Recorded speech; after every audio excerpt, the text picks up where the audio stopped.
Assalamualaikum warahmatullahi wabarakatuh. Kembali lagi bersama saya Tanuhari Katulistiwa, mahasiswa Teknik Sipil Universitas Trisakti.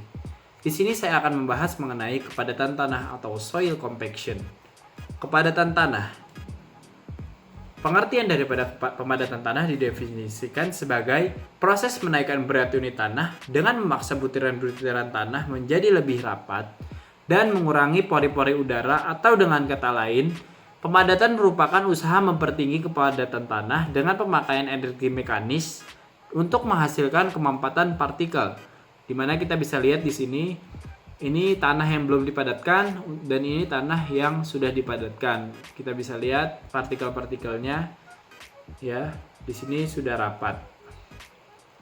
Selanjutnya, tujuan pemadatan adalah memperbaiki sifat-sifat teknis massa tanah, di mana beberapa keuntungannya yang didapatkan dengan adanya pemadatan ini yaitu sebagai berikut. Yang pertama, mengurangi kompresibilitas. Yang kedua, menaikkan kekuatan tanah. Yang ketiga, mengurangi potensi likuifaksi. Yang keempat, mengontrol shrinkage dan swelling. Yang kelima, mengurangi hydraulic compressibility atau permeabilitas. Yang keenam, menaikkan daya tahan terhadap erosi. Yang ketujuh, mengontrol resilience properties. Selanjutnya, kurva pemadatan tanah. Di sini kurva pemadatan tanah bisa dilihat bahwa berat jenis kering dan kadar air dibandingkan untuk mendapatkan kadar air optimum. Begitu. Untuk berat isi kering atau zero air voids adalah di mana udara tidak ada dalam pori. Bila terdapat udara dalam pori-pori, maka garis hubungan antara gamma dry dan kadar air akan memotong kurva pemadatan. Nah, gamma dry sendiri rumusnya adalah specific gravity dikali gamma water per 1 ditambah kadar air dikali specific gravity dalam kurung 1 dikali dalam kurung 1 dikurang air voids. Air voids sendiri adalah berupa 0, 5% dan 10%. Oke, selanjutnya. Teori, lubrikan teori. Lubrikan teori adalah teori di mana air sebagai pelumas hingga tanah menjadi mengapung. Untuk suatu energi pemadatan, penambahan air akan berfungsi sebagai pelumas pada tanah dan tanah akan menjadi lebih mudah berelokasi sehingga saat tanah dipadatkan akan menaikkan gamma dry. Di sisi kanan dari W optimum, pada kurva pemadatan, penambahan air akan mengapungkan butir-butir tanah yang menyebabkan penurunan gamma dry. Selanjutnya, double layer water deficiency, di mana gaya tolak-menolak antar partikel sehingga menjadikan partikel itu mengapung. Penambahan kadar air akan membuat double layer mengembang sehingga gaya tolak-menolak antar partikelnya bertambah. Akibatnya, tanah menjadi dispersif, mudah berelokasi, dan partikel packing menjadi lebih efisien. Penambahan air setelah W optimum tercapai akan mengapungkan butir-butir tanah dan menurunkan gamma dry juga. Effective stress theory. Ini teori yang ketiga ya. Tanah akan memadat supaya dapat memikul beban-beban saat pemadatan. Pemadatan tanah ini diikuti dengan bertambahnya kekuatan tanah. Pertambahan kekuatan diakibatkan oleh kenaikan effective stress dan kenaikan confining stress serta penurunan tegangan air pori. Tanah berhenti memadat ketika bearing capacity tanah sama dengan beban-beban saat pemadatan. Selanjutnya, faktor-faktornya. Menurut Proctor, pemadatan tanah ditentukan oleh keempat hal berikut. Pertama, usaha pemadatan. Kedua, tipe tanah. Yang ketiga, kadar air. Yang keempat adalah berat jenis keringnya. Pembahasan kedua. Perilaku tanah yang dipadatkan. Tanah pasir secara umum semakin padat adalah semakin baik. Kepadatan relatif adalah faktor utama yang mengontrol. Satu, kompresibilitas. Yang kedua, kekuatan. Ketiga, potensi likuifaksi. Yang keempat, modulus deformasi. Kadar air pada umumnya tidak begitu penting kecuali untuk pasir jenuh yang memikul beban dinamis atau bahaya likuifaksi. Selain kepadatan relatif, perilaku tanah pasir sangat bergantung pada confining pressure dan kondisi fabrik. Tanah lempung. Secara umum, sifat-sifat mekanis dari lempung yang dipadatkan bergantung pada satu, cara pemadatannya, kedua, energi. Yang ketiga, kadar air saat pemadatan. Yang keempat, perubahan kadar air dan volume setelah pemadatan. Kepadatan dengan kadar air lebih rendah dari kadar air optimum akan menghasilkan struktur tanah flocculate. Dan pemadatan dengan kadar air lebih besar dari kadar air optimum menghasilkan struktur tanah disperse. Yang ketiga, cara pemadatan. Cara pemadatan tanah adalah ditemukan oleh Proctor pada tahun 1933, dinamakan dengan tes pemadatan Proctor.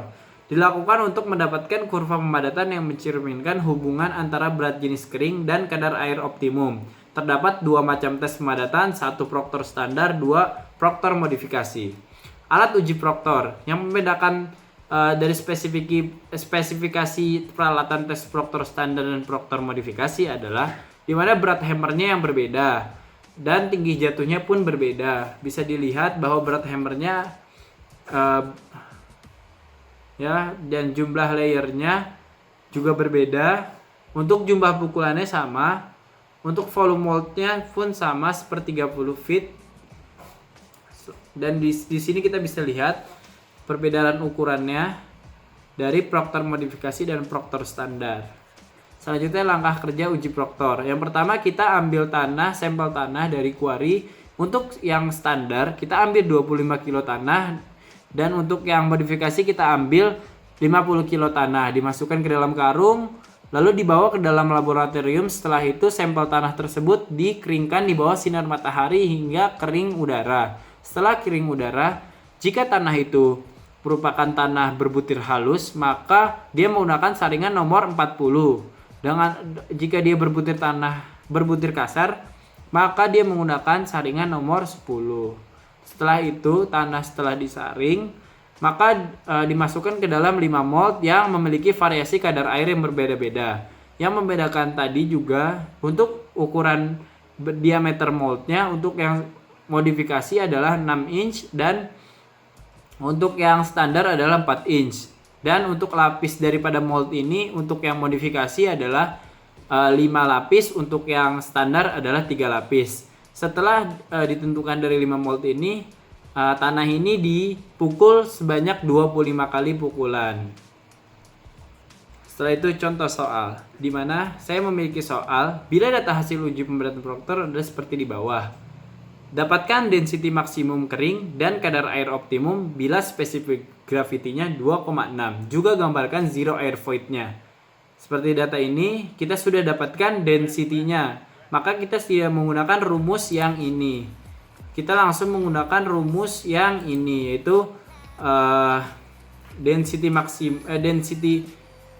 kering sama dengan density dibagi 1 ditambah kadar air.